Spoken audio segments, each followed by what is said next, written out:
I'm Jen, this is Remembered Reads, and this is going to be the Booktube 2.0 tag.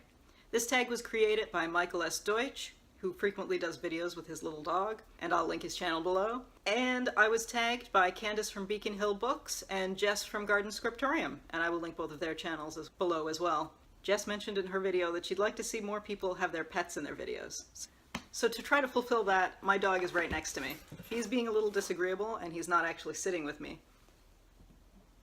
But I'm going to rotate the camera, and you can see him right here, showing you his underbelly. But let's get on to the questions now. Question number one is, what genres would you like to see talked about more on YouTube? Personally, I think every genre is represented on BookTube, and whenever I see people talk about that there's too much YA, or that there's too much of focus on new release literary fiction and not back catalog, or that there's too much focus on Regency classics and nothing else, I think those people are just not looking hard enough.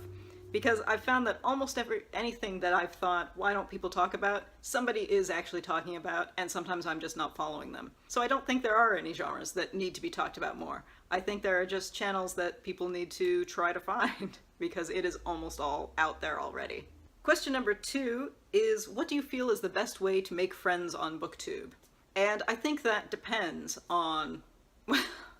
I mean, first of all, it assumes that you want to make friends and that you're not just here because you like hearing yourself talk, which I think is fine if you do. If you do want to make friends, I think the easiest thing to do is, if you're starting out, look for other people who are starting out at the same time and who are maybe talking about not necessarily the same things that you talk about, but have a similar style of talking about books or a similar philosophy towards a specific genre or a specific style of writing, and chat with them. I think if people have difficulty making friends on BookTube, it's sometimes because they're trying to reach out to the big BookTubers. And it's not that those people are unfriendly, it's just that a person who has, let's say, more than 50,000 subscribers, and definitely if they have more than 100,000 subscribers, are so inundated with comments. Unless you happen to be saying something really impressive, they probably don't have time for that.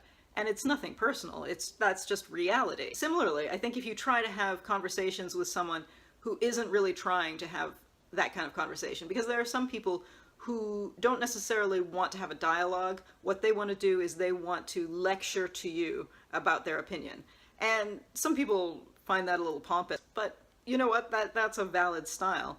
But if you're looking to have a different kind of interaction, then that's probably not the person you should be trying to interact with. Anyway, that's a lot of how not to. How to. Just comment on people's videos and probably do buddy reads and build relationships that way. And if you're looking for friendship, I think that's how you can build them. And also check out people's Instagrams and Goodreads and Twitter and whatnot. Question number three is, what do you enjoy the most about making BookTube videos? And I think when it comes to making them, what I enjoy the most is being able to go back and watch them 6 months later and think to myself, what did I think about, you know, ABC, XYZ that I was reading then, and look at it and see if I still have the same opinion. I used to keep a reading journal for years, and I stopped doing it when I first joined Goodreads, which was, I think, 10 years ago, because I think it was 2007. And I very rarely actually write reviews on Goodreads. And because of that, when I go back and look at books that I've read, I sometimes look at it and I'm like, well, I know I read it, and I know I read it on that day, and based on the score, I either liked it or appreciated it or didn't. I don't necessarily remember exactly what I thought about it. And I think making BookTube videos now is recapturing that for me, which I love. Question number four is, what do you least look forward to when making BookTube videos? And what I least look forward to is trying to figure out where the light is coming in. Because I think you can easily make videos in a fairly dark, blurry environment, but I try not to. And I mean, I know I have, because 4 months last year that I spent helping out my mother, I was using a really old webcam, and I look at that video quality and I wish it was just slightly better. So I try to be a little bit better than that, which isn't always possible because I don't have the time necessarily to wait until you have the perfect light in the windows, and I don't have studio lights or anything like that. But I do occasionally look in the camera as I'm talking and go, I wish this was a little better lit. I'm doing that right now, actually. Question number 5 is, what videos other than tags, TBRs, wrap-ups, reviews, and recommendations would you want to see more of? I think one of my favorite things to see outside of that is when people talk about the context around books. And sometimes those get labeled as reviews, but I think that's a different kind of discussion. I think it's possible to have a certain set of experiences, or to be from a certain background, or to be from a certain place, or of a certain very specific age, and have a reaction to something you've read that is very connected to that. And I'm always really interested in that kind of thing. When I have a reaction like that, I sometimes mention it in wrap-ups, and I know I love it when people mention similar things in their own wrap-ups or reviews. But the few times that I've seen people discuss that in a broader context, which usually gets labeled as something like a discussion or a review, but I do think it's something slightly different. I really enjoy seeing that kind of thing. Question number 6 is, what are some themes that you want to see more or less of in books? I feel like this is similar to the first question about genres that you want to see on BookTube, in that I think there are so many books published every day, and there is such a massive catalog from the dawn of history, basically, that you could be reading, that there is nothing that I need to see more or less of, because there is already so much of both, and there are people who love or hate things that are completely opposite to mine. And there is room for all of that. There are plenty of themes that I don't personally need to see, but it doesn't mean that there should be less of it or fewer instances of it in any kind of book. You have to be kind of an egomaniac to think that there should be less of something that you're not interested in. But, you know. Question number 7 is, what are some of your BookTube goals? My main goal is just to see how long I can do this. And another goal is to hang around and see how things change and how things shift, and yeah, just see how things go. That's a very wishy-washy goal maybe, but I don't have a particular goal of I want to make X number of videos, or I want to have Y number of subscribers, or anything like that. I just want to see how things go. As long as it stays fun, it's worth doing. Question number 8 is, what advice would you give to a booktuber who has just created their channel? If by just created the channel you mean they haven't created any content yet, the first thing that I would say is to just go for it. I think there are people who feel like they're too niche, and you're never too niche, because as I said with one of the earlier questions, there is someone talking about just about everything. You may just not be following them.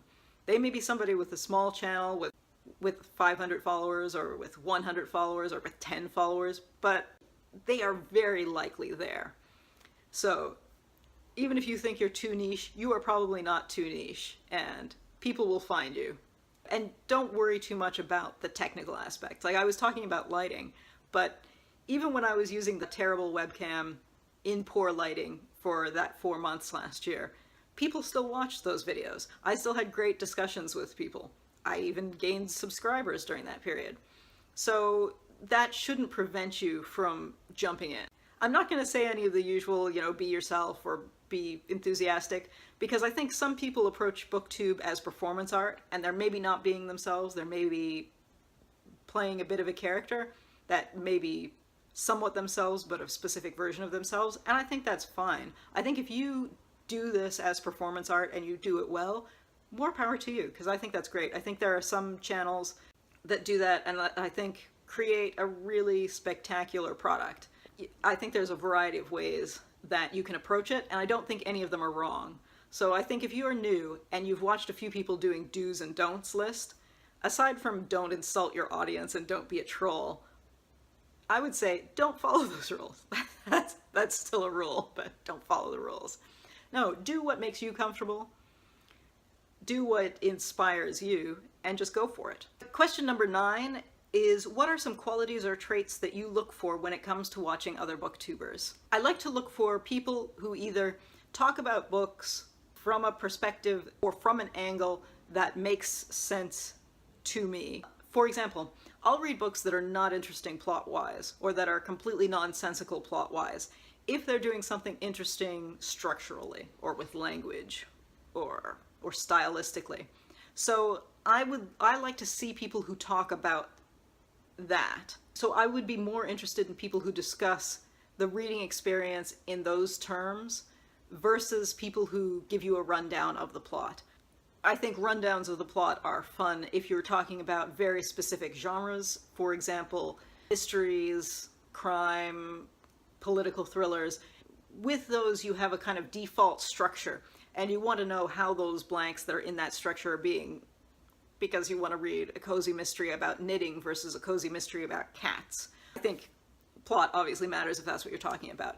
But in general, I'd rather hear more about both of those things. And also if it's someone who also talks about comics format books, whether it's graphic novels or graphic memoirs or manga or bande dessinée or whatever, I like to see people who talk about the interaction of the writing and the art as opposed to just one or the other, because I think that's a format where if you are only talking about one, you're missing half the material.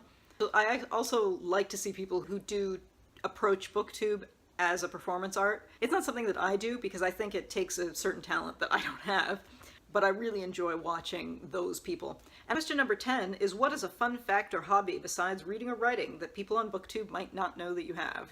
I belong to a dog-based social group, and virtually every day of the week I meet up with people for a couple of hours with my dog, and we hang out and socialize together with our dogs. And it's not a dog park, it's just a group of friends who met through the dog, and that's a lot of fun.